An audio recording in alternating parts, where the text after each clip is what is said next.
이제 우리 다 같이 사도신경을 공동으로 고백하면서 10월 5번째 주일예배를 시작하겠습니다. 전능하사 천지를 만드신 하나님 아버지를 내가 믿사오며 그 외아들 우리 주 예수 그리스도를 믿사오니 이는 성령으로 잉태하사 동정녀 마리아에게 나시고 본경 피라도에게 고난을 받사 십자가에 못 박혀 죽으시고 장사님 사흘 만에 죽은 자 가운데 다시 살아나시며 하늘에 오르사 전능하신 하나님 우편에 계시다가 저리로서 산 자와 죽은 자를 심판하러 오시다. 성령을 믿사오며 거룩한 공예와 성도가 서로 교통하는 것과 죄를 사시는 것과 몸잘 사는 것과 영원히 사는 것을 믿사옵나이다. 아멘. 찬송 435장 우리 1절만 함께 부르겠습니다. 나의 영원하신 기요 생명보다 귀하다. 나의 갈길 다가도록 나와 동행하소서. 주께로 가까이 주께로 가오니 나의 갈길 다가도록 나와 동행하소서. 아멘.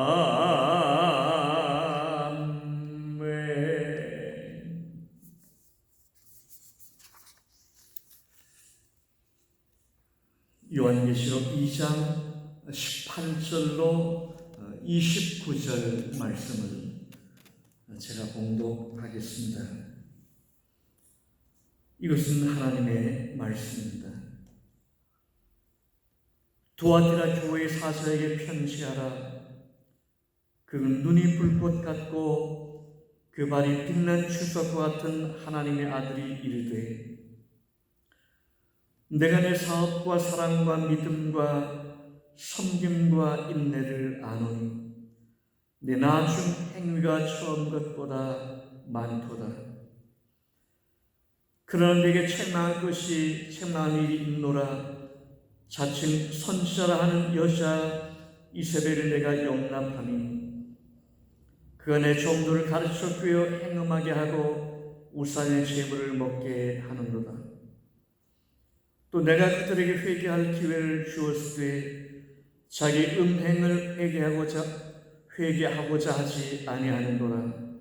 볼지어다 내가 그를 침사하게 던질 터이요 또 그와 더불어 간음하는 자들도 만일 그의 행위를 회개하지 아니하면 그는 환난 가운데 던지고 또 내가 사망으로 그의 자녀를 죽이리니 모든 교회가 나는 사람의 뜻과 마음을 살피는 자인 줄 알지라. 내가 너희 각 사람의 행위대로 갚아주리라. 두아들에 남아있어 이 교훈을 받지 아니하고 소위 사탄의 깊은 것을 알지 못하는 너희에게 말하노니 다른 힘으로 너희에게 치울 것이 없노라. 다만 너희에게 있는 것을 내가 올 때까지 굳게 잡으라. 이기는 자와 끝까지 내 일을 지키는 그에게 만국을 다스리는 권세를 주리니 그가 철장을 가지고 그들을 다스려 질그릇 깨뜨리는 것과 같이 하리라. 나도 내 아버지께 받은 것이 그러하니라. 내가 또 그에게 새벽별을 주리라. 귀 있는 자는 성령이 교회들에게 하실 말씀을 들을지어다. 아멘. 오늘은 두아디라 교회의 이야기 두아디라 교회에 주시는 말씀을 나누려고 합니다. 이 두아디라 교회는 아시아의 7교회 이야기 중에서 네 번째 나오는 그런 교회입니다. 신약 성경에 이 두아디라 교회가 어떤 교회인지 전혀 언급이 없습니다. 이 두아디라라는 교회 이름은 오늘 본문에만 단 한 번 나오는 그런 교회 이름인 거죠. 이미 말씀드린 것처럼 요한계시록에 나오는 소아시아의 7교회, 이 7교회에 대한 말씀, 7교회에 대한 이야기는 오고 오는 모든 시대의 교회 이야기입니다. 예수님께서 승천하신 후에 성령이 충만히 임하심으로 말미암아 교회가 시작됩니다. 예수님을 믿고 따르던 사람들을 중심으로 교회가 처음 탄생합니다. 이 교회를 우리는 초대교회라고, 얼리처치라고 그렇게 부르고 있죠. 이 초대교회로부터 시작해서 예수님 다시 오실 때까지, 예수님 재림하실 동안에 이 세상에 나타나고 있고 나타날 모든 교회, 그 얘기가 7교회에 대한 얘기입니다. 그래서 이 아시아의 7교회에 대한 얘기는 오늘 우리의 얘기인 거죠. 왜냐하면 오늘 우리가 바로 주님의 교회이기 때문입니다. 우리가 지금까지 살펴본 것처럼 에베소 교회는 이 땅에 처음 세워졌던 초대교회를 상징하고 있고, 두 번째 나오는 서머나 교회는 로마 시대의 극심한 핍박과 박해를 견뎌야 했던 박해 시대의 교회 이야기이고, 세 번째 나왔던 버가모 교회의 이야기는 로마의 국교가 된 기독교, 그런 시대에 국교화된 시대의 교회 이야기, 그게 서머나 교회 이야기입니다. 그리고 오늘 네 번째 나온 두아디라 교회에 대한 얘기는 기독교가 로마의 국교가 된 이후에 교회가 타락하고 교회가 본질을, 자기 정체성을 잃어버린 그런 어두운 시대에, 아주 어두운 시대에, 암울한 시대의 교회 이야기인데, 이게 바로 중세 시대의 교회의 모습입니다. 가장 어둡고 암울했던 시대의 교회 이야기, 이게 바로 두아디라 교회의 이야기입니다. 오늘 교회 역사가들은 이런 중세 시대의 교회, 이걸 가장 어두웠던 암흑 시대의 모습으로 기록하고 전해주고 있습니다. 여러분, 중세 시대는 우리가 아는 것처럼 5세기 후반부터 대체로 15세기 후반에 이르는 약 서양 역사에서 1000년의 기간, 우리는 보통 중세 시대라고 그렇게 부르고 있습니다. 역사적 1000년의 역사니까 긴, 아주 오랜 그런 시대의 모습입니다. 그리고 서양 역사의 이 중세 시대는 교회를 중심한 시대였고, 교회가 왕노릇하는, 교회가 세상에서 군림하고 왕노릇하는 교회 중심의 시대였습니다. 이런 중세 시대가 역사적으로 보면 가장 어두운 암흑 시대였다고 하는 것은 이건 정말 역설적인 아이러니한 그런 얘기가 아닐 수 없습니다. 여러분, 교회가 중심되는 시대였는데 이 밝고 희망적이고 평화롭고 모든 사람들이 기뻐하고 만족스러운 그런 시대를 이루었어야 하셨다. 그때 정반대였습니다. 실제로 가장 암울하고 어두운 시대가 교회가 왕노릇하는 중심 시대였다니까요.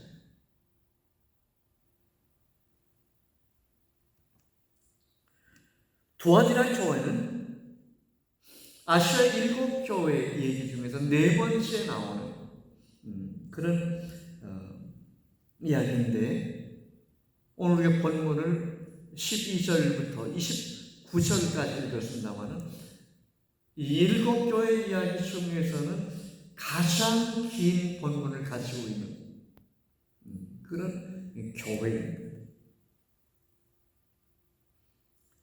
이건 중세 시대가 역사적으로 1000년이라고 하는 긴 시대를 이루었다, 그런 의미도 있고요. 예수님께서 이 두아디라 교회에 하실 말씀이 너무너무 많았다 하는 그런 의미도 된다고 여겨집니다.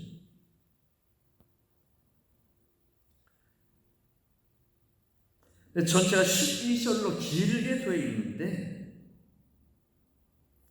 이 중에서 4절이, 넉절이 교회를 책망하는 말씀으로 되어 있습니다. 책망받을 게 참 많았던 교회, 그게 두아디라 교회였다 하는 말씀입니다. 그게 중세시대의 교회였다 하는 말씀입니다. 여러분, 이 중세시대 교회 얘기가, 두아디라 교회 얘기가, 7교회 얘기가 남의 얘기가 아니라 오늘 우리의 얘기니까, 오늘 우리의 마음 속에도 두아디라 교회 모습이 있는 거죠. 오늘 우리의 마음 속에 에베소가 있고요, 오늘 우리의 마음 속에 서머나가 있고, 오늘 우리의 마음 속에 버가모 교회가 있는 겁니다. 두아디라 교회도 마찬가지. 그래서 이 교회 얘기가 우리의 얘기인 겁니다. 그러면 이 두아디라 교회를 우리가 좀 이해하려고 하면,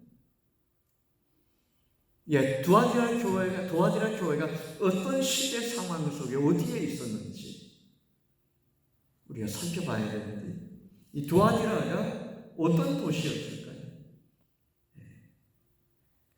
그 교회가 어떤 상황 속에 서 있었을까요? 제조업이 발달한 공업 도시였습니다. 두아디라는. 이 manufacturing, 이 제조업이 발달한 하다 보니까 자연스럽게 무역이 발달하고 비즈니스, 산업이 같이 발달했습니다. 그래서 이런 장사가, 무역이, 산업이 활발하게 움직이는 그런 복합 도시였습니다. 자, 공업 도시를 이루다 보니까 공장들이 많이 생겨났잖아요. 큰 공장이 생겨났습니다. 물론 작은 공장도 있고요. 그런데 큰 공장을 중심으로 거기 협력하는 조그만 공장들, 회사들, 요즘 말하면 중소기업들이 많이 생겨났습니다. 여러분, 세상은 그렇잖아요. 자, 큰 기업, 큰 공장은 힘이 있습니다. 작은 공장, 중소기업은 힘이 없습니다. 또 지금도 대기업은 절대로 망하지 않는다, 그런 얘기도 있습니다만, 이 작은 기업들은 조금만 바람이 불면 흔들리고 그렇게 되는 거죠. 그러니까 이 작은 공장들을 가지는 사람들, 중소기업을 하는 사람들이 모여가지고 우리가 살 방법이 뭐냐, 우리가 스스로 우리를 보호할 방법이 뭐냐, 조합을 만드는 겁니다. 자기들의 이익을 대변해줄 조합을 만드는 겁니다. 여러 조합들이 생겨났습니다. 여러분, 우리 한식으로 말하면 한국에 미국도 마찬가지인데, 한국에 그렇잖아요. 민노총이 있죠, 전교조가 있죠. 선생님들도 자기들의 이익을 지키기 위해서 이제 만든 게 전교조 이런 거 아닙니까? 노동자들도 마찬가지고요. 여러분, 다양한 그런 협회, 조직들 많습니다. 자기들의 이익을. 요식업 협회도 있죠. 숙박업, 모텔, 호텔하는 숙박업 하는 그런 협회도 있죠. 이 미용, 이발사들이 하는 모임도 있죠. 축구협회는 없습니까? 배구협회는 없습니까? 야구협회는 없습니까? 아주 다양한 이런 그 협회 모임들이 있습니다. 이 사람들은 뭐 하는 거예요? 자기들의 이익을 모여서 지키는 거예요. 어떤 데는 삭발도 하고, 어떤 데는 붉은 띠도 쓰고 나가서 왁샤왁샤 구호를 외치고, 자기들의 이익을 지키기 위해서 저 약한 사람들이 이제 그런 걸 만들어서 나중에는 강자가 되기도 하는 거죠. 자, 이런 일들은 전에도 있었고 지금도 있었고 앞으로도 있을 겁니다. 이런 협회, 다른 말로 하면 조합인데요. 자, 이 두아디라 교회가 있던 그 당시 소아시아, 즉 로마 식민지죠. 자, 이런 다양한 조합들이 생겨났는데 여기에 가입하지 않으면 장사를 할 수가 없는 것. 이런 조합을 길드라고 그렇게 우리는 부릅니다. 그런데 이 길드는 처음에 순수하게 자기들의 이익을 힘이 없으니까 지키려고 순수하게 시작됐는데, 이게 이 단체가 되다 보니까 효과적으로 자기들의 이익을 지키려면 어떻게 해야 될까? 힘 있는 사람들과 손잡기 시작했습니다. 소위 말하면 정치권과 연결을 한 겁니다. 여러분 그렇잖아요. 누이 좋고 매부 좋은 거 아닙니까? 정치하는 사람들은 자금이 필요하고요. 언제나 그렇죠. 정치인들은 자금이 필요합니다. 자금을 받으니까 좋고, 또 이 길드에 속한 사람들은 정치권으로부터 안전하게 비호를 받으니까 좋은 겁니다. 마치 악어와 악어의 사이처럼 언제나 서로 필요한 그런 관계가 바로 이 길드와 정치인, 그런 사이의 관계였습니다. 여러분, 사람들은 언제나 그렇습니다. 아무도 관계되지 않는 진공 속의 인간은 살지 않습니다. 아무도 그렇게 살 수 없습니다.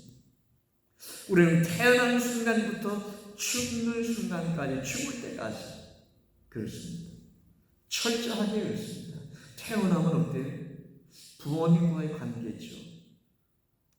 나에게 육신의 생명을 준 부모님과의 관계가 만들어지고요. 학교 가면 선생님이 있고 친구들이 있고요. 대학 졸업하고 직장에 가면 직장의 보스와 동료들이 있고요. 우리가 살아가는 가정이라고 하는 울타리, 사회, 어떤 직장, 조직, 단체, 국가, 심지어는 교회도 이런 관계와 이런 제도, 이런 것 속에 그대로 있습니다.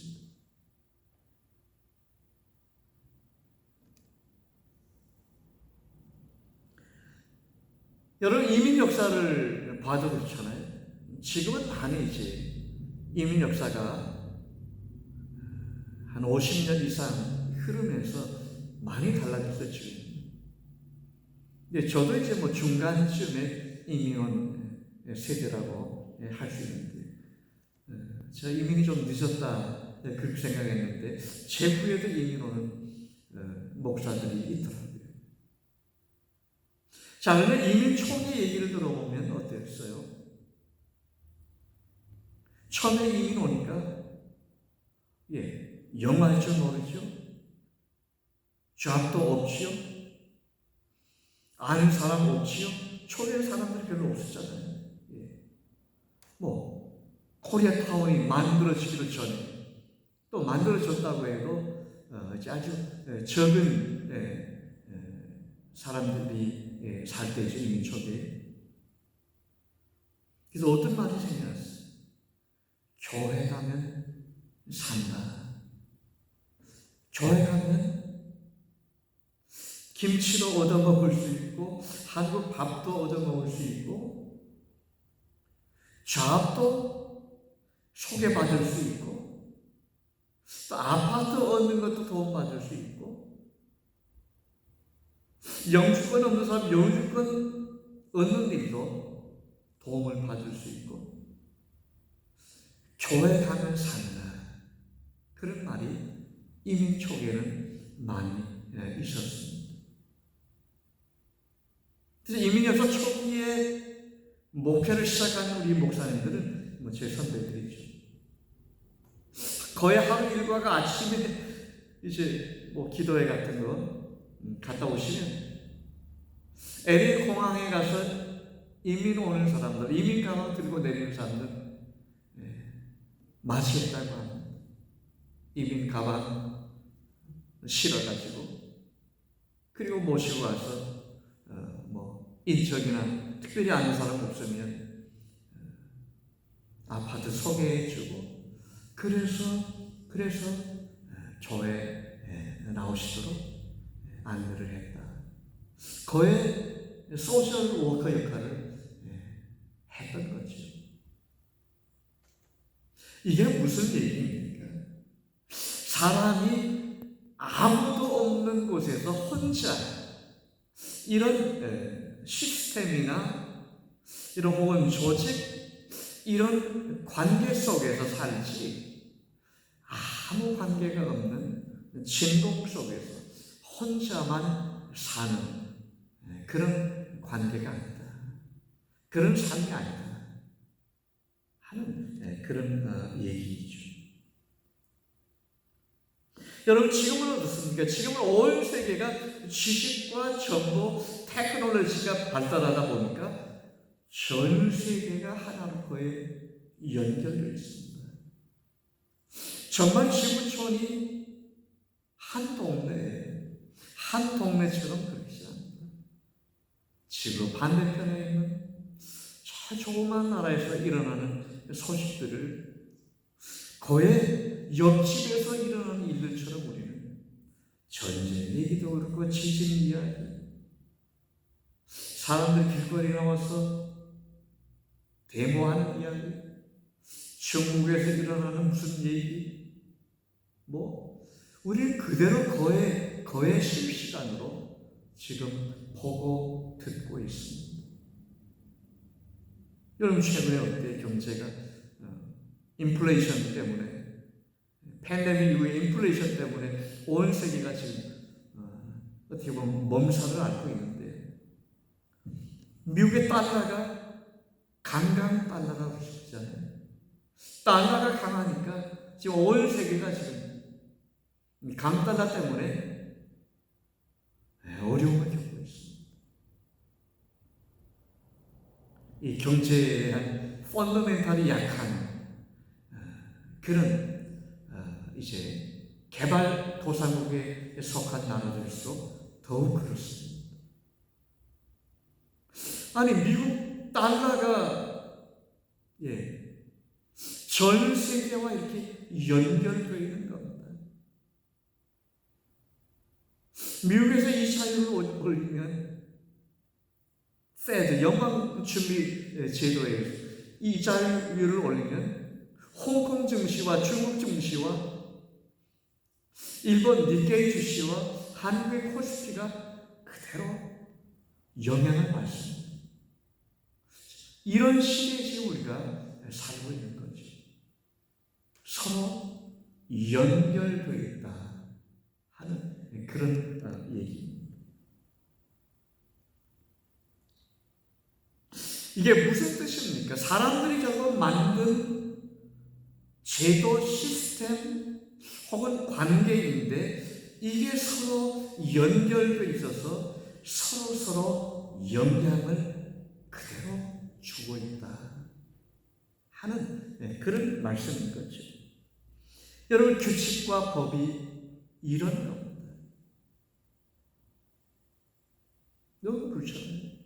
규칙과 법이 없으면 아무 상관이 없는 겁니다. 근데 규칙과 법이 사람이 만든 것이 있기 때문에 우리 그것을 지켜야 되고, 지키지 않으면 벌을 받아야 되고 죄인도 되는 것이고, 그런 관계 속에 있는 겁니다. 여러분, 사도행전에 보면 사도 바울이 이제 부활하신 주님을 만난 후에 주님의 부르심을 받은 사도가 되어서 나아가 그리스도 예수의 복음을 전하고, 참 영화 같은 일이죠. 극심하게 예수 믿는 사람을 핍박했던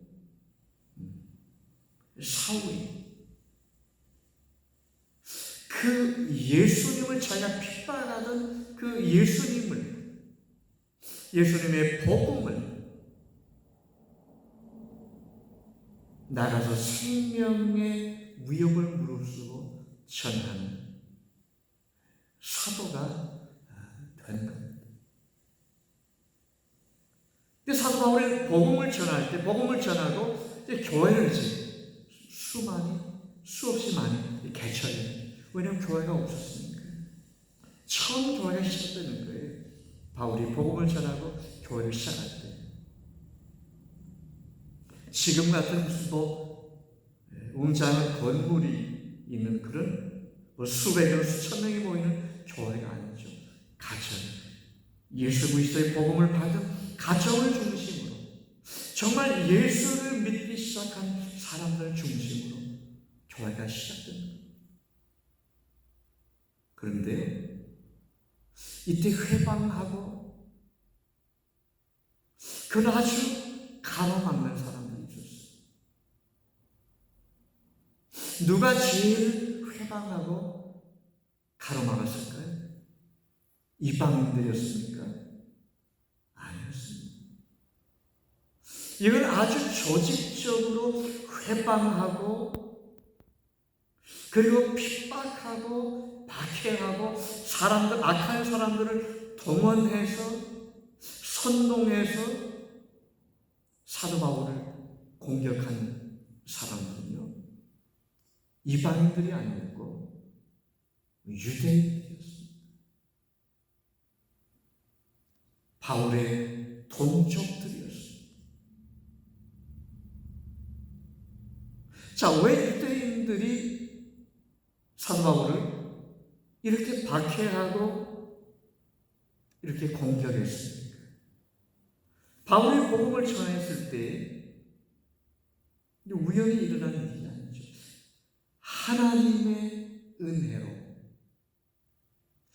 유대교를 믿던 사람들이 개종해서 복음을 받아들이고 예수 믿게 되는 겁니다. 그래서 이제 교회가 시작되는 거죠. 자, 개종하는 일들이 일어나니까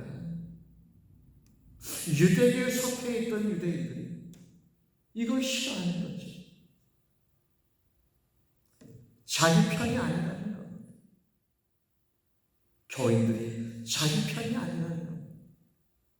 자기들의 이익을 빼앗아 간다고 그렇게 생각했던 거죠.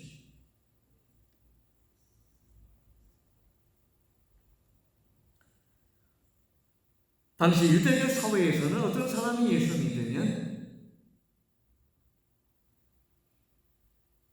출교했습니다. 복음서에도 나오죠.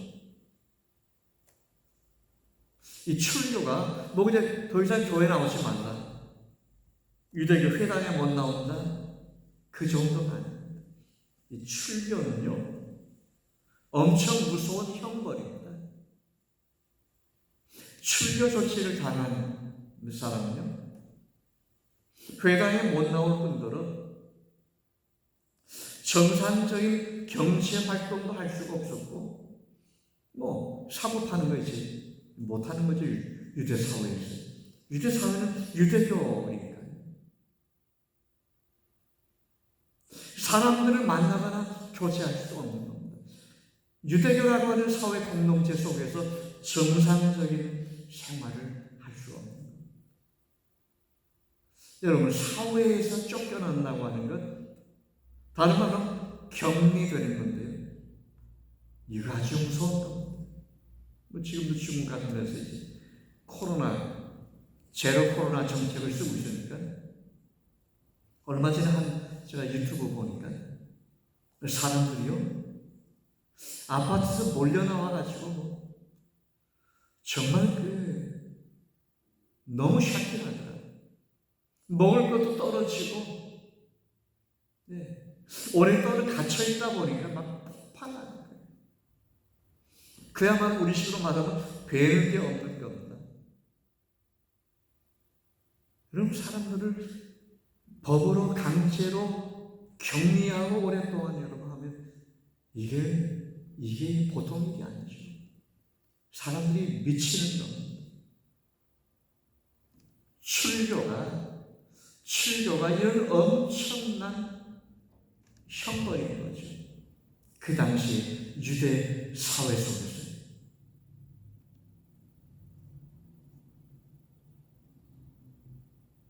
지금 두아디라 교회가